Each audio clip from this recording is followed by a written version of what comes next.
বর্তমান পৃথিবীতে সবচেয়ে বেশি টাকা আছে ধনী লোক একটা নাম বলেন তো কে? Elon Musk. Very nice.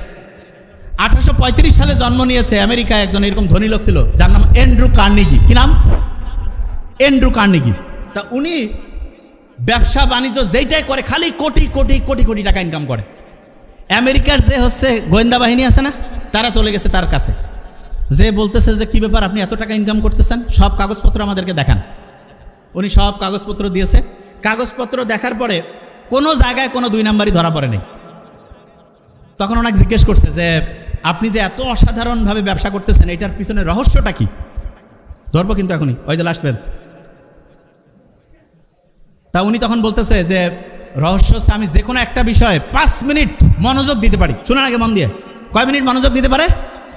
এই লাস্টের বেঞ্চ টুপি, কয় মিনিট মনোযোগ দিতে পারে? 5 মিনিট। ভেরি ফাইন, এই যে স্মার্ট ছেলে, 5 মিনিট। আচ্ছা, ওই সময় যারা ছিল সবাই কাছে 5 মিনিট, এটা তো কোনো কাজে না।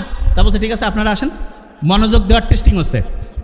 যারা ওই সময় আমেরিকার বড় বড় প্রতিষ্ঠানে, ওই সময় মোবাইল টোবাইল তো ছিল না, ব্রেইন ভালো ছিল, চেষ্টা করছে তারা 1.5 থেকে 2 মিনিট পরিমাণ একটা বিষয়ে মনোযোগ দিতে পারছে।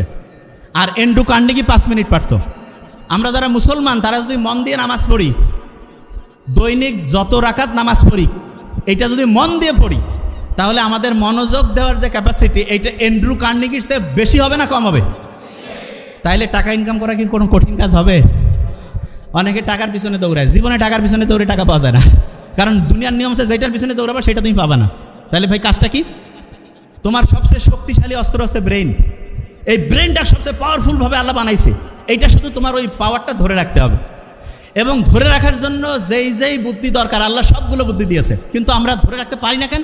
কারণ আমরা নিয়মটা কেন মানতেছি সেটাই বুঝি না।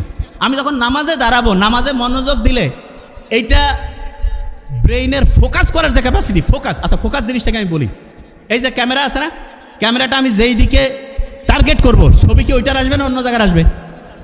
তাইলে আপনি যেই জিনিসটা টার্গেট করবেন আপনি ওই জিনিসটা পাবেন না অন্য জিনিস পাবেন? আচ্ছা, আপনি যদি টার্গেট করেন যে আমি আমার ব্রেনটাকে ঠিকভাবে ভালোভাবে কাজে লাগাবো এবং এইটাকে কাজে লাগিয়ে আমি আমার জীবনে অসাধারণ কিছু করব, তাইলে আপনি এটা পারবেন কি পারবেন না?